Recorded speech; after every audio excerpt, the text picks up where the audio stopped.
right, I'm going to read a question here, and it's a long one, so I'll be looking that way for a while.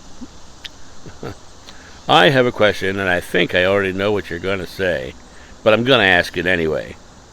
My friend is extremely ill. She is young, 30s, and has little kids, but she can barely move because of this disease she contracted as a kid.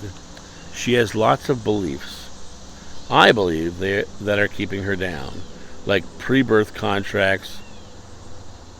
soul contracts, belief she's being attacked by demons, belief her suffering is part of who she is. I could go on. I just listen to the issues and try to be as loving as possible, and I don't encourage a change in thinking or behavior, but it's killing me to watch her spiral. Is there anything I can manifest to improve her lot? Is there something I can say? Is it entirely out of my hands? Well, her experience is absolutely her belief. I'm sure that's what you thought I was going to say. And is it your responsibility for her beliefs? No. But how did Jeshua heal? Jeshua healed by helping people come to their belief, change their belief. You know, when you look at one of the things you said here, I don't encourage a change in thinking or behavior. That's you not helping her change her belief. And that's you choosing specifically to not help her change her belief. You know, you literally say, I don't encourage a change of thinking or behavior. That thinking is the belief. You don't encourage her to change her belief. So let's talk about some of the beliefs. You know, one of the beliefs is that pre-birth soul contracts.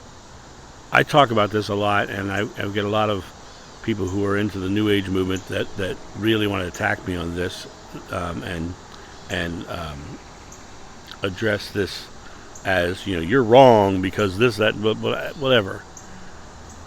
Pre-birth contracts denote a destined fate. They say that you have to, this is what you're here to experience, and you're going to experience it. It's a predestined fate. And if she believes in predestiny, and she believes that her destiny is to suffer, then she'll suffer, right? The next thing she said was she's being attacked by demons. So she's obviously Christian. Or if she herself is not Christian, she was raised in a Christian family or has Christian thoughts in her story. Because the only people I ever run into who believe in demons have Christianity in their family. I never run into it with Muslims or Buddhists or Hindus, or I never run into demons anywhere else but in Christian thought. And that's a very interesting thing, and I specifically hear it in the evangelicals or the ones who are very deep into the dogmatic, argumentative, fear-based Christianity. They believe in demons. Why do they believe in demons? Because in the 1300s, Dante said that there were demons. In the Middle Ages, they said there were demons, and the Catholic Church and Christianity latched onto them as a way of saying, protect yourself to demons, come to my church. So that's one of her beliefs that she's talking about. And her final belief is that you shared is her belief in suffering is part of who she is. It is who she is because she's saying, I am suffering. I am being attacked by demons. I am stuck in a soul contract.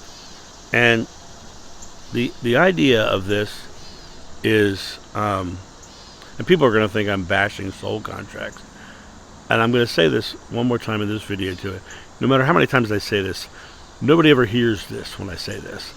But I believe when you're on the other side, you look down and you can see potentials to learn. You can see potentials to learn. You can say, I want to try that life. But I don't think there's anything about predestiny, fate, or any of those things. I believe it's a potential to learn in this path. And you get to choose. And I believe in free will. I believe you have the ability to break the cycle of that path. You have the predestiny of going, I can change. That's your only destiny, that your future is completely malleable. And when somebody puts themselves in this track where they're heading down that route, I mean, that can be a death spiral. The only thing you can really do is, if I were you, I would not dive into her beliefs, because you're not going to change her beliefs. What I would do if I were her is I would say, God is love. Let's talk about the love of God and talk about the positive things that is in her Bible that she would lean into, right? Talk about the positive nature of the source.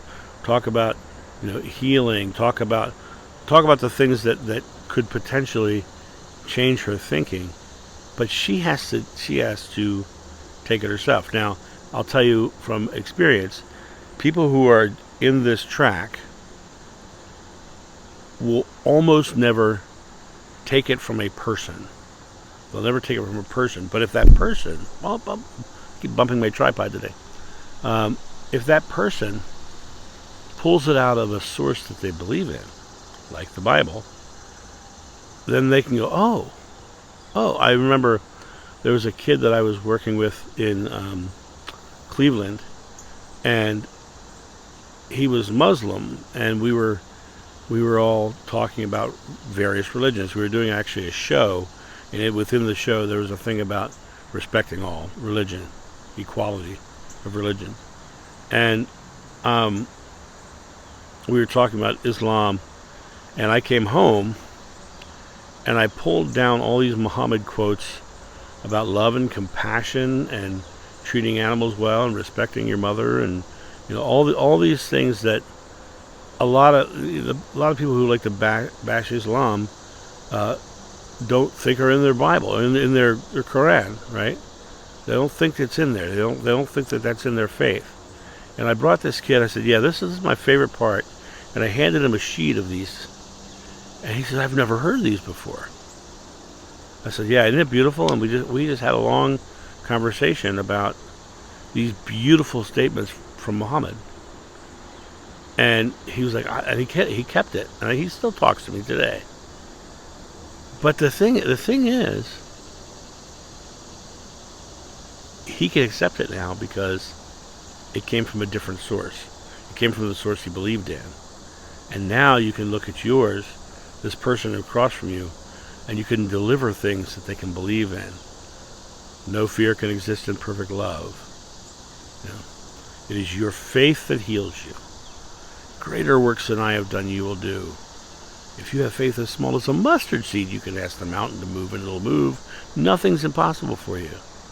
Lo, that I walk through the valley of the shadow of death, I shall fear no evil, for thou art with me. I shall fear no demon, because love is with me. I shall fear no evil, because love is with me. Right? Do not think on tomorrow, think of today. Right? Tomorrow is what she's thinking about when she's doomed to suffer, right? God's name, according to Moses, was I am. And whatever you ask in God's name is granted. I am suffering creates suffering. I am healing.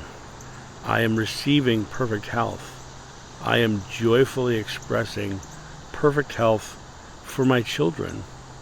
These are all Bible things that can be brought out and brought to her attention. But she won't take it from a friend gently saying, you shouldn't think this way, because she's going to hear that as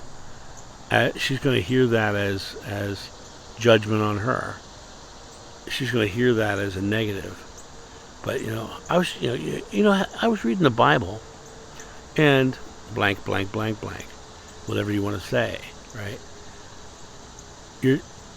I did a video just recently about a trip that I took and how I was having a really rough time on that trip, but I knew that all I had to do was drop some information in. I knew that that's what I was there for, was to drop this little piece of information in.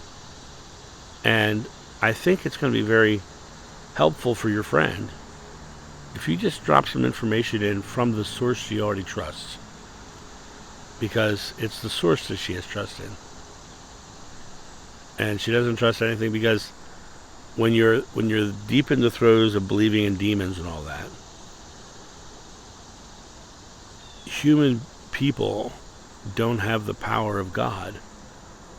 And in reality, we all have the power of God. But when you're that deep into that hardcore belief, you can't believe what I just said. So drop your kernels of truth from a source she can believe in, and that's the quickest and easiest way for her to start to believe. And then you remain joyful and happy. You continue to come there in love and love her for who she is, not for her sickness. Stop focusing on her sickness and start focusing on her wellness. Start focusing on who she is as a person instead of focusing on her suffering. Because if you focus on her suffering, all you're doing is empowering it. When two or more are gathered, she is praying suffering, and you are coming and focusing on suffering, and that suffering and gets empowered. Don't do that. Come there in love. Express to her loving things from a source she can believe. And what happens is she will absolutely,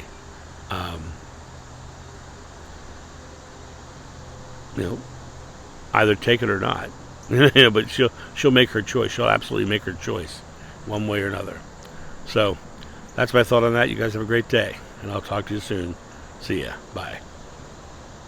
Thank you, my friends, for watching this video. If you enjoyed it, please make sure that you've subscribed and you like it, you share it, but also comment below it. Let's get this community talking about these topics and spreading this information out far and wide so we can change the world for the better. Thank you.